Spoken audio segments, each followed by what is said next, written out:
ప్రజాస్వామ్యవాదులారా మీ అందరికీ నమస్కారం. మనం ఈ ఎలక్షన్ రిజల్ట్స్ చూస్తున్నాం. గత 100 రోజులుగా నేను బీఎస్పీ పార్టీలో పనిచేస్తూ ఉన్నా. గ్రామాల్లో తిరిగా క్యాంపెయిన్ అప్పుడు. వివిధ కార్యకర్తలతో ఇంటరాక్ట్ అవుతా వచ్చాను. చాలా చదువుకున్న వాళ్ళతో, గ్రామస్తులతో, ఇంటలెక్చువల్స్‌తో, వివిధ రకాలైనటువంటి వర్గాల ప్రజలతో నేను గత 100 రోజులుగా మాట్లాడుతూ ఉన్నాను. ఒకటి నాకు అర్థమైంది ఏంటంటే ఆంధ్రప్రదేశ్ పరిస్థితిని చూస్తే గనక స్వేచ్ఛ అనేది చాలా ముఖ్యమైన అంశం కింద భావించాల్సి వస్తుంది. డెమోక్రసీలో ఎప్పుడు కూడా స్వేచ్ఛ, సమానత్వం ఈ 2 చాలా ఇంపార్టెంట్. స్వేచ్ఛ లేకుండా ఎన్ని రకాలైనటువంటి సదుపాయాలు, అభివృద్ధి, సంక్షేమం చేసినా కానీ ప్రజలు హర్షించరు. సో మనకి ముఖ్యంగా పౌరులకి స్వేచ్ఛ చాలా ఇంపార్టెంట్. వాక్ స్వాతంత్రం కానీ, లేకపోతే గ్రామాల్లో హాయిగా తిరగగలిగేటువంటి పరిస్థితులు కానీ, రాష్ట్రంలో హాయిగా తిరగగలిగేటువంటి పరిస్థితులు కావాలి. ఎప్పుడైనా సరే ప్రజలు ఫ్రీ సొసైటీని ఇష్టపడతారు. ఈ స్వేచ్ఛ అనేది లోపించినట్టుగా నాకు ఆంధ్రప్రదేశ్లో గత 100 రోజులుగా నేను గమనించిన వ్యవహారం. ఆంధ్రప్రదేశ్లో 2 పార్టీల మధ్య, 2 వర్గాల మధ్య, 2 సామాజిక వర్గాల మధ్య ప్రజలు చీలిపోయి ఎవరు ఎటువైపు పోవాలో అనేటువంటి పాలు పంచుకోలేని పరిస్థితుల్లో ఒక రకంగా చెప్పాలంటే భయం గుప్పెట్టులో ఉన్నారు. సో ఆ పరిస్థితి నుంచి విముక్తి కలుగుతుందని చెప్పి నేను భావిస్తున్నాను. ఎప్పుడైనా సరే ఏ ప్రభుత్వం ఉన్నదనేది కాదు మనకు కావాల్సింది, ఆ ప్రభుత్వం పౌరులకి ఎంత స్వేచ్ఛనిస్తుందనేది ఇంపార్టెంట్. అది లేనినాడు సంక్షేమం, అభివృద్ధి ఎందుకు పనికిరావు. అవి they take a back seat. So freedom is a very important thing. అది లోపించింది. వచ్చే ప్రభుత్వాలు ఖచ్చితంగా పౌరుల స్వేచ్ఛని హరించకుండా ఒక చక్కని పాలన అందించాలని చెప్పి నేను భావిస్తున్నా, కోరుతున్నా. అయితే డెమోక్రసీ ఇంకా మనగలగాలి అంటే, ప్రజలకు అందరికీ అధికారాన్ని పంచాలి అంటే సమానత్వం చాలా అవసరం. ఇప్పుడు మనకి రాజకీయ సమానత్వం లేదు ఆంధ్రప్రదేశ్లో. ఈ గత 10 సంవత్సరాలుగా కానీ, అంతకుముందు కానీ రాజకీయ సమానత్వం లేదు. పక్క రాష్ట్రం తమిళనాడులో ఖచ్చితంగా మనకన్నా మెరుగైన రాజకీయ సమానత్వం ఉంది, పొలిటికల్ ఈక్వాలిటీ. ఇక్కడ కొన్ని సామాజిక వర్గాల చేతుల్లో, గుప్పెట్లో ప్రభుత్వాలు ఉంటున్నాయి.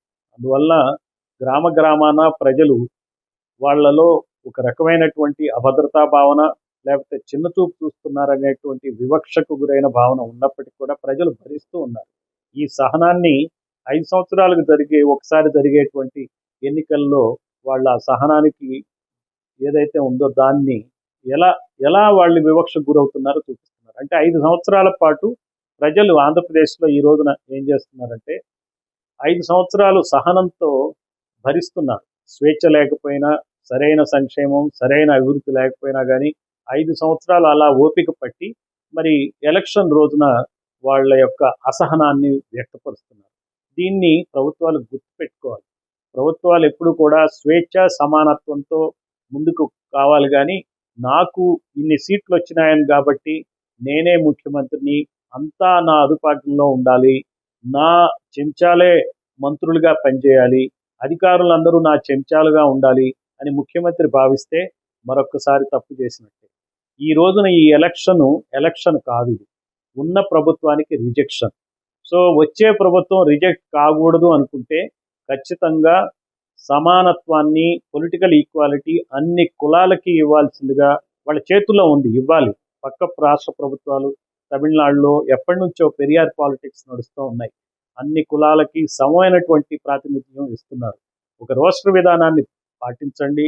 మీ క్యాబినెట్లో కుల సమతూకాన్ని మీరు పాటించండి. మరి ఇంతవరకు రాజకీయ ప్రాధాన్యత లేని కులాలకు మీరు అవకాశం ఇవ్వండి. అలాగే అధికారులు కూడా మీ కులానికి సంబంధించిన అధికారులను అక్కడ పెట్టుకుని రాజ్యం చేయొద్దు. రాజ్యం చేస్తే మళ్ళీ ఇవే ఫలితాలు వచ్చే ఎన్నికల్లో పునరావృతం అవుతాయని చెప్పచ్చు. అప్పటి వరకు మళ్ళీ 5 సంవత్సరాలు ప్రజలు ఓపికగా మిమ్మల్ని భరిస్తారని మాత్రం గుర్తుపెట్టుకోండి. భరిస్తున్నారు కాబట్టి మీకు యథేచ్ఛగా మీరు రాజ్యం చేసుకోవచ్చు అని చెప్పి మాత్రం మీరు అనుకోవద్దు.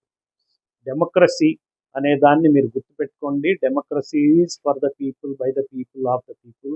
అది చాలా చక్కని సూత్రం. ఈ సూత్రాన్ని ఎప్పుడూ కూడా మీరు దాన్ని విడనాడొద్దు. భయంగానో లేకపోతే చాప కింద నీరు లాగానో మీరు వీటిని ఈ సూత్రాలను కుళ్ళబట్టిపోవచ్చు. కొంతమంది ఏం చేస్తున్నారంటే భయంతో అయినా సరే ప్రజల్ని కామ్ చేస్తున్నారు. లేకపోతే ఒక రకమైనటువంటి చాప కింద నీరులాగా ఈ వ్యవస్థల్ని కలుషితం చేసి ప్రజల్ని కామ్ చేస్తున్నారు. అంటే ప్రజలు 2 అబ్జర్వ్ చేస్తారు. మీరు భయపెట్టి చేసినా, లేకపోతే వాళ్ళకి తెలియకుండా రకరకాల మార్గాలలో వాళ్ళని మభ్యపెట్టినా సరే, ప్రజలకు మాత్రం మీకు ఖచ్చితంగా 5 సంవత్సరాల తర్వాత మీకు మళ్ళీ బయటికి పంపాల్సొస్తుంది. దాన్ని దృష్టిలో పెట్టుకోండి. మీరు 4,000 కోట్లు పెట్టి ఎలక్షన్‌లో గెలిచి గొప్ప వీరోచిత కార్యక్రమం చేశారని చెప్పి మీరు భావించొద్దు. ప్రజలు ఒక గవర్నమెంట్‌ని రిజెక్ట్ చేశారు. అంతేగాని మీ డబ్బుల వల్ల మీరు గెలిచారు అనుకోవద్దు. మీరు సరైన ఆల్టర్‌నేటివ్ అనుకుని మీకు ప్రజలు ఓటు వేశారు. దీన్ని దృష్టిలో పెట్టుకొని ఖచ్చితంగా మీరు ప్రజల కొరకు పనిచేయండి. మీ కొరకు పనిచేయటం ఇకనైనా ఆపండి. Thank you very much.